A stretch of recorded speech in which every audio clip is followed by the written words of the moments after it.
Salut à tous, alors aujourd'hui on se retrouve encore pour un E46, décidément c'est...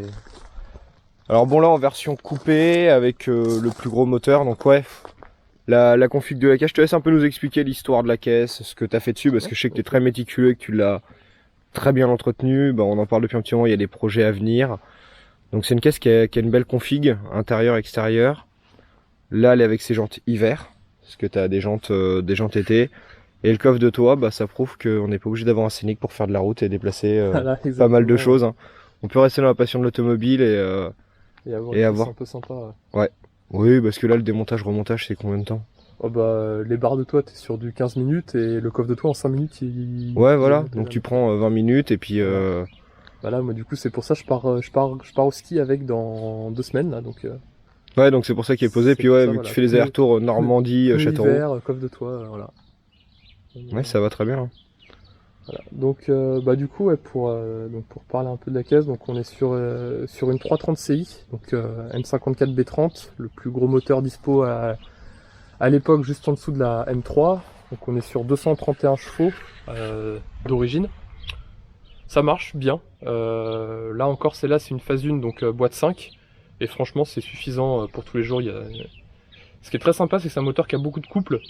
Ouais, Donc grâce au Manos. voilà, on peut vraiment rouler sur le couple sans forcément taper dedans. Et ce qui en plus donne une conso qui est très raisonnable. Là, moi, c'est une caisse qui roule à l'éthanol depuis que je l'ai acheté. Là, je l'ai acheté, ça va faire 2 ans dans une semaine que je l'ai. Et depuis que je l'ai, je roule toujours à l'éthanol. Et à l'éthanol, j'ai une conso moyenne à 11 litres. Oui, ça Donc va. voilà, pour une caisse de ce gabarit-là, avec un moteur 3 litres, c'est Et de très cette raisonnable. génération-là, Et on de, faisait pas oui, encore oui, du downwheezing ouais, voilà, avec Serre Matelot, hein. c'est exactement ça. Donc non, non, c'est très bien par rapport à ça. Et l'autre côté aussi, c'est aussi une caisse qui est très facile à entretenir. Tout est accessible. Les pièces coûtent relativement pas cher par rapport à d'autres marques. Ouais. Puis c'est bien conçu. C'est bien conçu et donc voilà, c'est une caisse qui est très sympa à rouler tous les jours. Et donc pour parler un peu de cette caisse là en particulier, donc là moi c'est une voiture que j'ai achetée donc début 2020 à 210 000 km. Moi il faut savoir que c'est ma caisse de tous les jours donc je roule pas mal avec et donc aujourd'hui elle a plus de 260 000. Ah, tu disais 30 000 par an à peu près. Voilà, c'est ça à peu près. Sachant qu'avec le confinement en 2020 j'ai pas beaucoup roulé avec. Ouais. Donc en gros là j'ai quasiment qu'un an et demi de roulage dessus. Et puis voilà, je m'en sers vraiment pour tous les jours. Là, elle a donc ces jantes d'origine qui sont sur pneus hiver, parce que bah là, comme je disais, je vais partir à la montagne bientôt avec. Et j'ai déjà conduit dans la neige avec des bons pneus, Ouais, ça fait le boulot. ça se fait. Voilà, il n'y a pas besoin d'avoir un SUV ou je sais pas quelle autre connerie pour, pour faire ça. Les plaques noires. Voilà, donc bon, les plaques noires étaient là quand je l'ai acheté. Pareil pour les vitres teintées. Et bon, pour l'anecdote, j'ai voulu passer le contrôle technique il y a une semaine et ça leur a pas beaucoup plu. Mais Les bon, feux aussi, c'est les feux de phase 2 qu'elle a. alors ouais, donc du coup, parmi les petites modifs que j'ai faites, alors extérieurement, il n'y a pas grand-chose. Justement, là, ces feux-là, je les ai installés quasiment immédiatement quand je l'ai acheté, puisque je suis vraiment très fan de ces feux-là. Ah, ils sont Donc jolis. c'est les feux LED et qui à l'époque étaient dispo uniquement sur les M3 ou sur les Phase 2.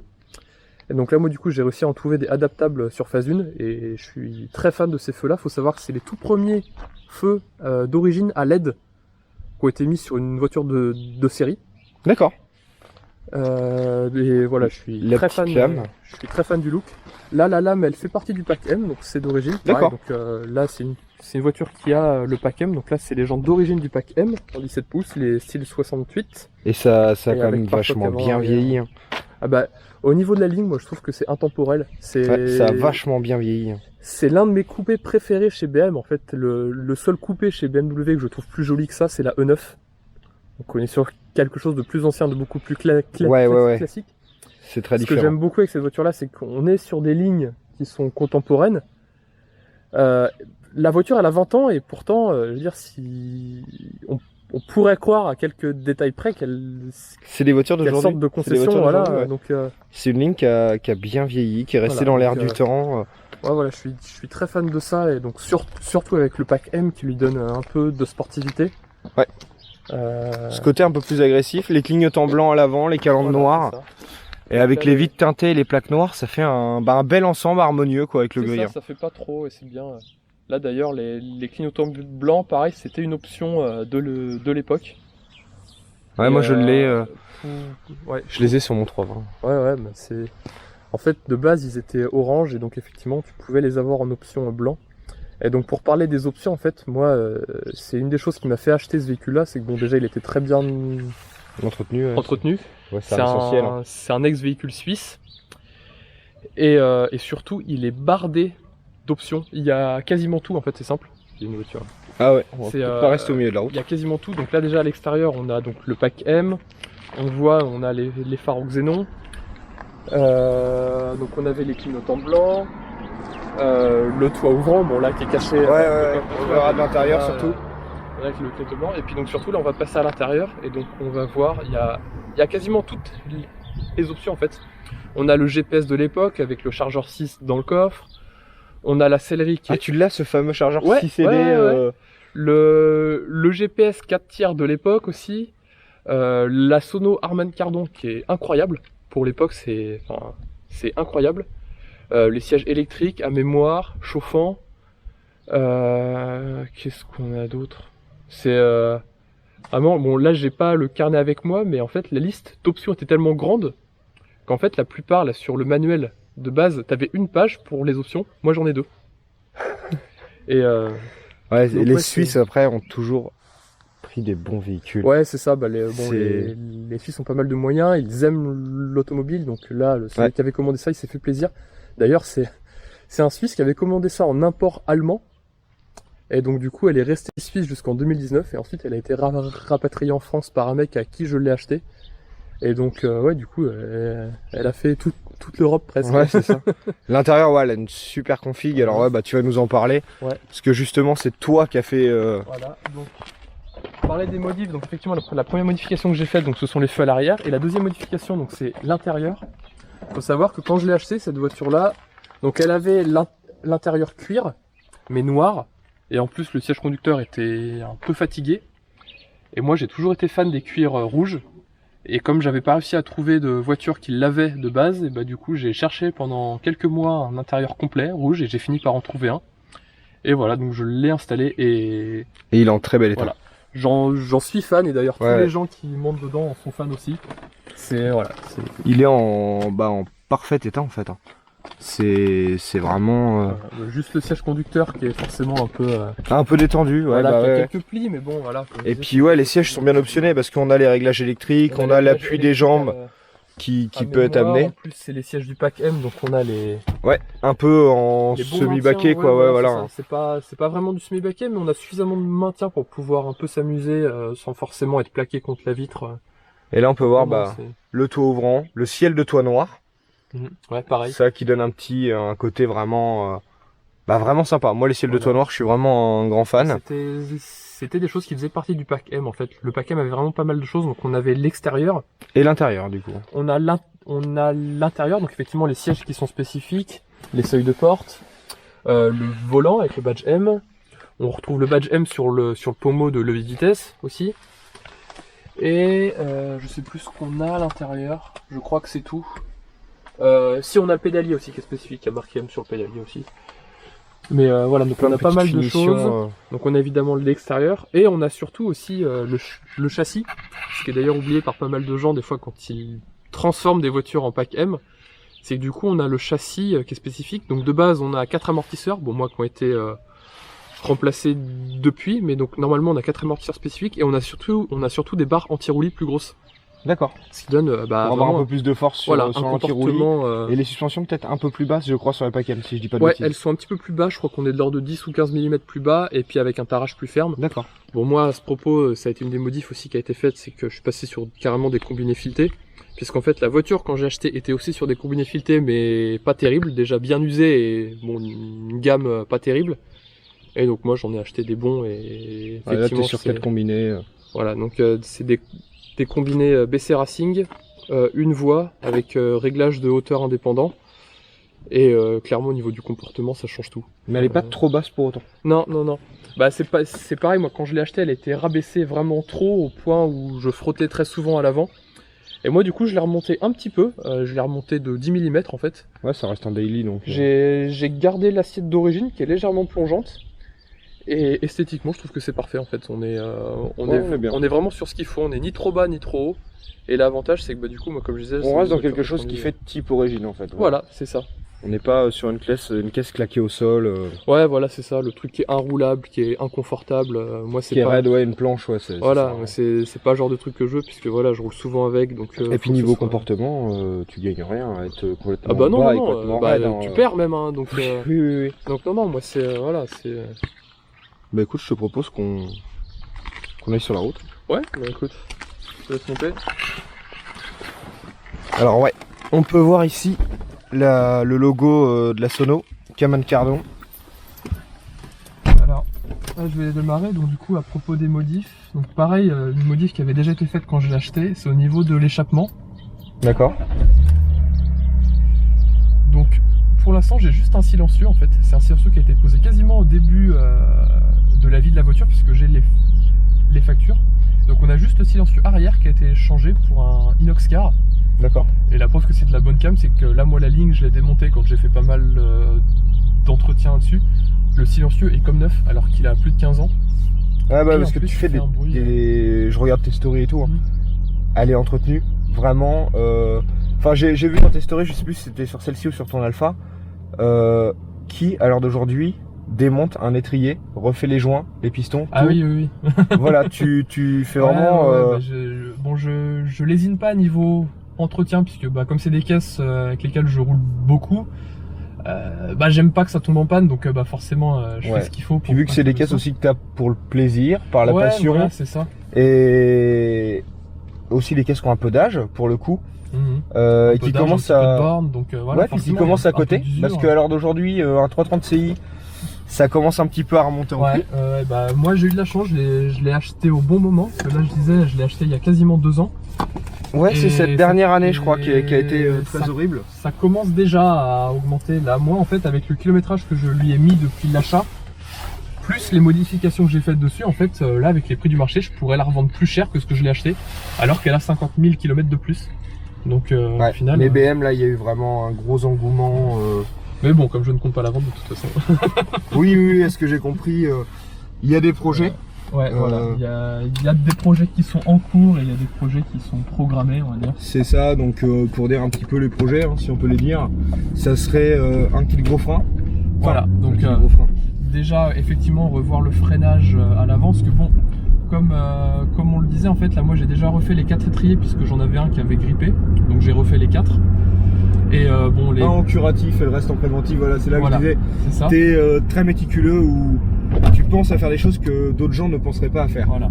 Et bon, le problème c'est que même avec 4 étriers neufs et 4 bonnes plaquettes neuves, puisque bon, j'ai quand même mis des bonnes plaquettes, on est quand même sur un freinage qui est vraiment pas endurant. Ce qui est connu hein, sur les BM de ces époques-là, et donc du coup la plus grosse modif châssis qui est à prévoir pour l'instant, ça va être un kit gros frein à l'avant. Après, sinon pour les autres projets, donc j'ai forcément ceux qui connaissent un peu les E46 savent que le plus gros problème au niveau du châssis se situe à l'arrière. Et donc j'ai déjà prévu une réfection complète du train arrière, donc ça c'est en cours, j'ai déjà quasiment toutes les pièces. Et je profiterai d'ailleurs de cette modif là pour y mettre un Torsen, donc un différentiel à glissement limité. Ce qui, d'après certains amis à moi qui ont fait la même modif, change radicalement le comportement en termes de motricité. Sur les deux roues. C'est ça, surtout quand les conditions se dégradent. Ouais, sur l'eau, neige. Quand on est sur des conditions comme ça, en fait, on sent assez peu la différence. Mais voilà, quand on est sur de la pluie, de la neige, ou quand on est vraiment sur même du verglas, tout ça, le fait d'avoir les deux roues qui tournent, ça va beaucoup aider. Et surtout, tu passes ta puissance sur les deux roues aussi. Hein. Donc en sortie de courbe, sortie de virage, petit virage et tout, ça évite de patiner parce qu'on va répartir sur les deux roues. Voilà, c'est exactement ça.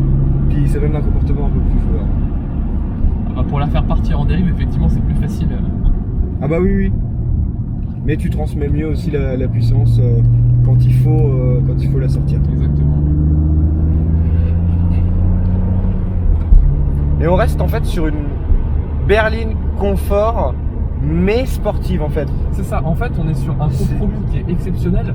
C'est que déjà on est sur un coupé, mais un coupé qui a exactement la même place à l'intérieur qu'une berline. C'est ça. Donc là, moi j'ai 4 vraies places et un vrai coffre. Et un vrai coffre, voilà. Contrairement à mon TT par exemple qui a un coupé sans coffre et sans place à l'arrière. Ouais. Les places à l'arrière, si tu fais plus de 1m40, c'est mort. Tu me dis où je vais là? Eh bah écoute, à droite. Et donc ouais, non, c'est ça. Et même en plus au niveau caractère, que ce soit châssis ou moteur, on est sur quelque chose qui est roulable tous les jours de manière très confortable. Et à côté de ça, bah, quand tu es sur des petites routes sympas et que tu veux te faire un peu plaisir, il y a ce qu'il faut en termes de châssis, il y a ce qu'il faut en termes de moteur. Et en fait, donc, voilà. Les freins pour le coup. Voilà, exactement. Ouais, les freins en termes d'usage, je parle même pas d'usage course, hein, je parle vraiment d'usage un dynamique. Petit peu, ouais, voilà. J'irais même pas sur le sportif, voilà, même si on est dans le dynamique, on va dire, ça s'épuise extrêmement vite. Et on va dire s'il y a une modif à faire au niveau châssis sur ces voitures-là, c'est le freinage. Pourtant, il faut savoir que les 3 litres, que ce soit diesel ou essence, ont un freinage plus gros sur les E46 de base, mais ça suffit pas. Ça s'effondre très très vite. Suffit de faire ne serait-ce que 3 ou 4 freinages un peu. Là, tu continueras tout droit. Un peu appuyé. Ah, le 4ème, t'en as plus. Et voilà, c'est ça. Là, moi, je me suis déjà fait peur à un moment. Je me suis arrêté quand il fallait parce que un freinage de plus et je m'arrêtais dans l'arbre. Et là, l'avantage de ça, c'est qu'on est vraiment sur quelque chose de très abouti. Et du coup, on a vraiment des avantages sans réels inconvénients. Alors certes, là, ce moteur-là, c'est pas celui qui a le plus de caractère parmi la gamme BM.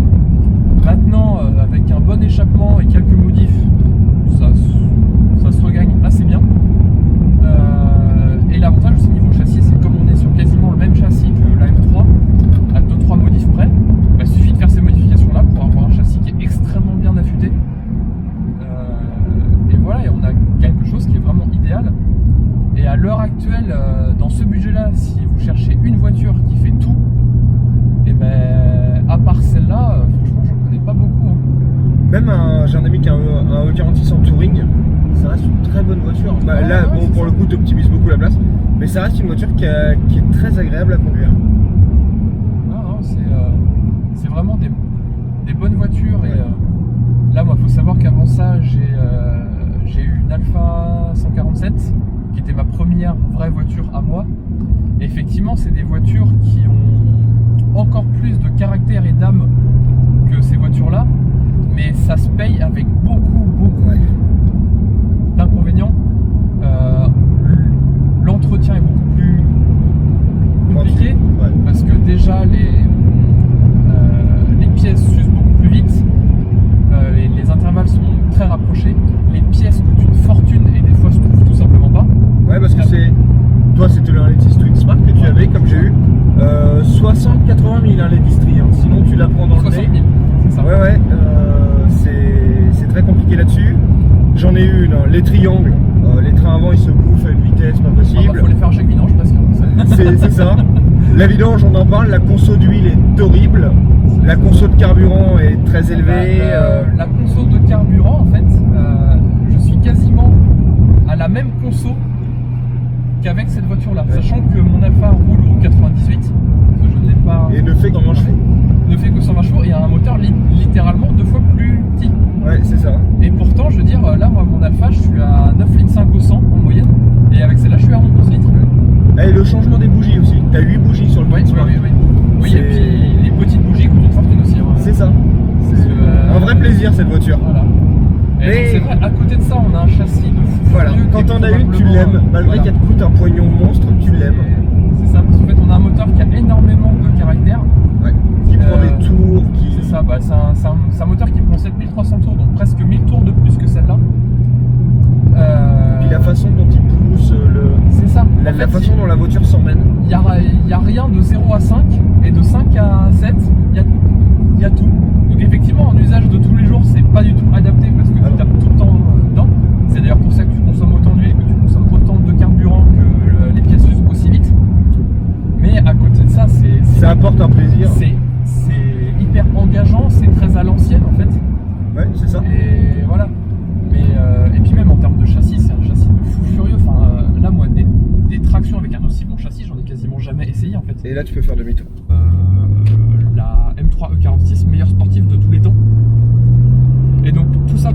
que la M3 E46, sa cote, ces dernières années, elle a explosé, mais littéralement. Ouais, je crois qu'on est dans les 30K, hein, si c'est pas mieux. On est entre 40 et 50, si tu veux. Un bel ouais, exemplaire, ouais. t'es entre 40 et 50. Et ben le problème, c'est qu'en fait, du coup, comme les gens n'avaient plus les moyens d'acheter une M3, se sont rabattus sur la 3 litres, parce que c'était la plus grosse en dessous. Et le problème, c'est que du coup, les prix ont pas mal augmenté aussi. Moi, là, cette voiture-là, je l'ai achetée début 2020, donc quand les prix ont commencé à augmenter, mais était encore resté assez Raisonnable, ouais. raisonnable, on va dire. Cette caisse-là, pour info, je l'ai achetée, donc elle avait 210 000 bornes. Elle était dans un bon état mécanique, mais quand même avec quelques frais à faire. Je l'ai achetée à 8200 €. Ouais, ça allait, hein. Clairement, ça allait. Voilà. Là, aujourd'hui, je veux dire, le même exemplaire avec le kilométrage de l'époque, c'est minimum 10. Et en pratique, c'est même là, plutôt tu iras à 11-12. Ouais, à gauche, par là ou par là? Par là. Hop. Il y a eu un très gros engouement autour des BM. C'est ça. En fait, c'est un peu ce qui se passe aussi avec la E30 et puis même avec la E36. Oui. La E36, sur énormément. Sur la 328. Énorme surcote. Mais ouais, du coup, de toute manière, ces BM là, un peu classiques, avec du charme et qui ont ces lignes un peu intemporelles vraiment de ce que faisait BM à l'époque, avec pareil des moteurs qui sont vraiment dans l'esprit BM, donc des 6 cylindres atmosphériques avec vraiment un caractère et à la fois une souplesse à l'usage. Tous ces modèles là, en fait, ils augmentent petit à petit et c'est pour ça. Et voilà, c'est pas des. Enfin, moi, ce que je explique, c'est que c'est pas des caisses. Là, on dit pas ouais, il y a 500 chevaux, on est collé au siège. Mais il y a un plaisir, et il y a une histoire, et il y a un charme. Celui qui ne comprend pas le plaisir et le charme qui est autour de cette voiture n'est pas passionné d'automobile. Ou alors c'est qu'il l'a jamais essayé en fait. Oui, non, mais je parle en l'essayant. Celui qui ressent rien, qui dit ouais, ça. Oh, il n'y a pas 500 chevaux. Ouais, après le problème, c'est qu'aujourd'hui, avec les puissances, on est devenu blasé de tout. Ouais, ah bah oui, non, mais à l'heure d'aujourd'hui, t'as des puissances tellement phénoménales. C'est ça, une moindre GTI, ça fait 300 chevaux, donc effectivement, les gens sont plus. À l'époque, une GTI, si on ramène ça dans les années 80, une GTI, 205 GTI, c'était 105 chevaux. Ouais, voilà, c'est ça. Et après, c'était 115.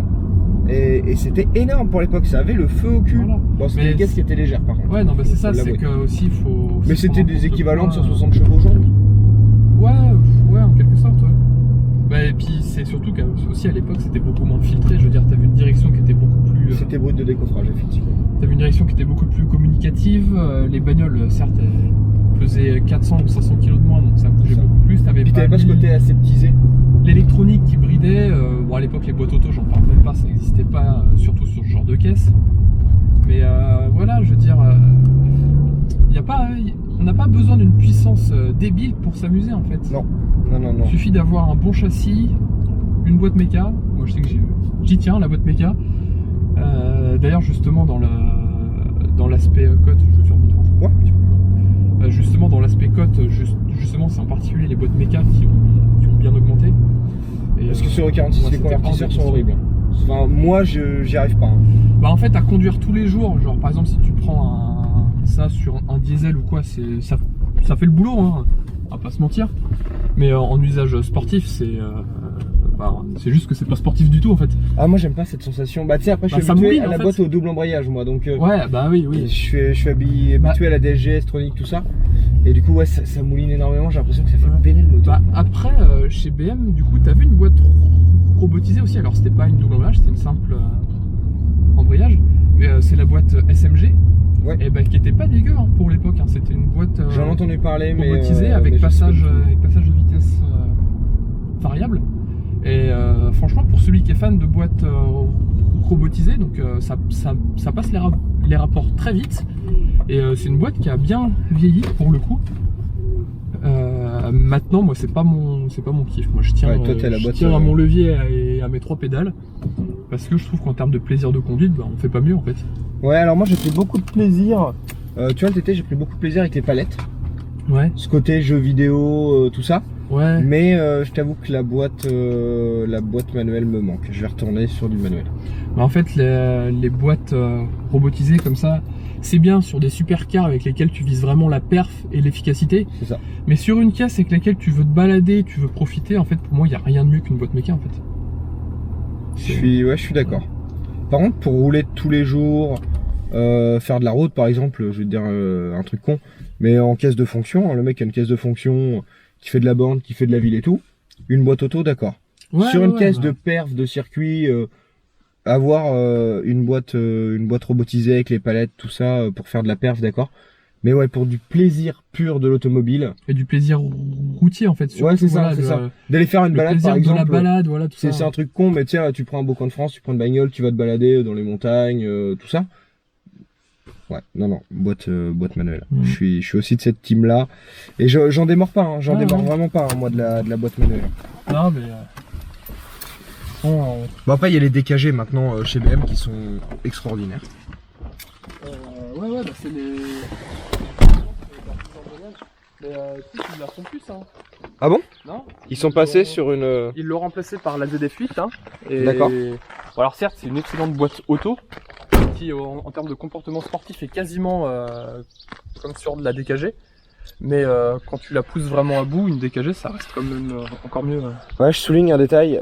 Déjà à l'époque, voilà un détail que j'adore. Ouais, les vitres sans montant. Ouais, c'est ça. Bah, sur le coupé. Moi, c'est. Sur la berline, ouais. C'est un truc que j'ai toujours aimé. Alors ouais, voilà, il parlait, hein, il a fait des gros entretiens sur les freins, il veut monter un kit de gros freins. Mais il y a également tout le système de refroidissement qui a été entièrement refait. C'est le gros point faible, hein, des 6 cylindres essence BM, c'est que ça chauffe beaucoup et le circuit de refroidissement d'origine est en carton. Donc ouais, là, moi j'ai... Bon, faut savoir que d'ailleurs j'ai eu un problème à cause de ça. Hein. Le ventilo électrique était tombé en panne dans un bouchon. Du coup, bah, j'ai tout niqué, hein. J'ai tout explosé. Tu surchauffais. Le vase a explosé en 3 morceaux. Le moteur est monté assez haut en température. J'ai eu de la chance, hein. Le joint de culasse a pas souffert. Mais du coup, j'ai tout explosé. Donc du coup, j'en ai profité pour tout changer.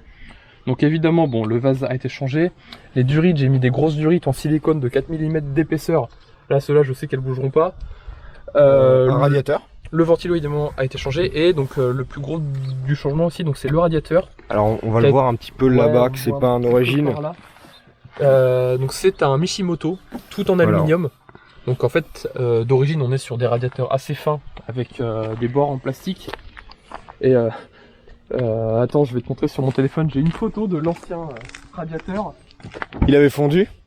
Alors il n'a pas fondu. Et il s'est un peu déformé. Ouais, bah tout le vase en fait, banane, en fait. Qui a le long du radiateur sert en fait à maintenir c'est un vase d'expansion, enfin pour avoir du liquide d'avance. Mais vu qu'il est le long du radiateur, bah il prend.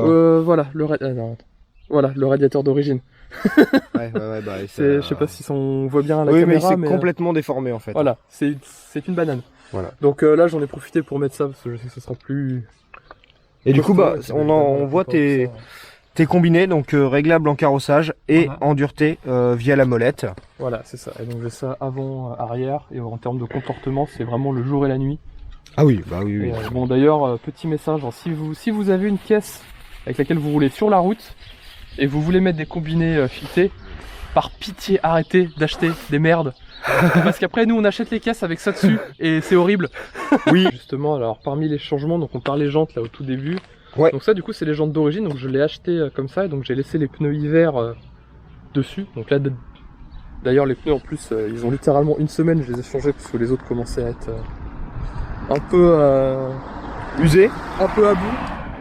Voilà. Je sais pas si on va bien voir à la caméra, faut peut-être je vais essayer. l'ombre, mais je vais essayer de le mettre. Voilà. Je pense qu'on voit. En fait, ces jantes-là, ce sont des répliques de 437M. Donc, alors pour ceux qui connaissent les désignations jantes BM, ces jantes-là, donc le modèle original se retrouve sur les toutes premières M2. Et bon, alors moi, du coup, j'ai quand même opté pour des répliques déjà pour des questions de coût parce que ces jantes-là, c'est des jantes forgées qui valent entre 3500 et 4000 € le set.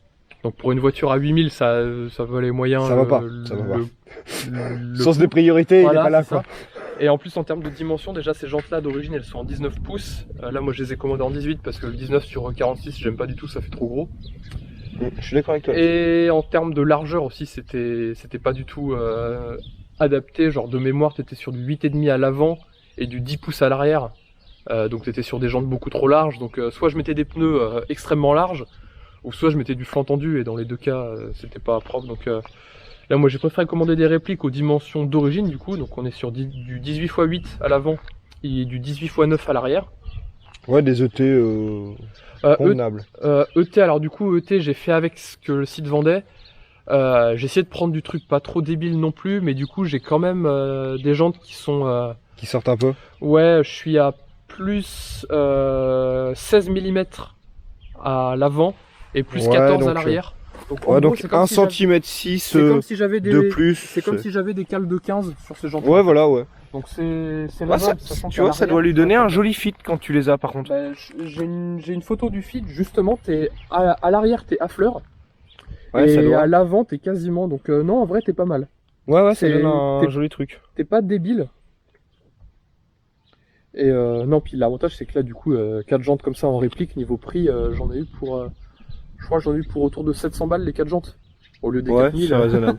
Et moi j'adore ce genre de coupé avec vois, là, avec le coffre de toit. J'ai une photo du fit. Tu vois là on est c'est raisonnable. Et là encore à cette époque-là la caisse était plus basse qu'elle ne l'aime maintenant puisqu'elle avait encore ses anciens amortisseurs. Ses anciens amortisseurs, d'accord.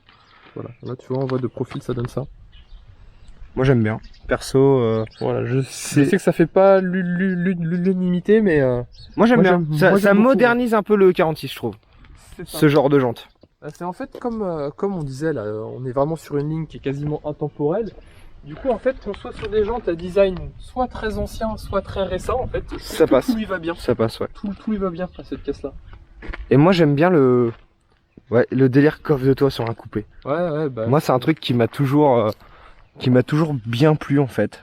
Ça fait pas caisse de garage du coup, ça fait... Ouais c'est ça. Ou même tu sais les gros RS4, RS6 avec le gros coffre de toit. Ouais. J'ai toujours aimé ce délire. Le coffre d'origine, t'as quand même pas mal de place. Hein.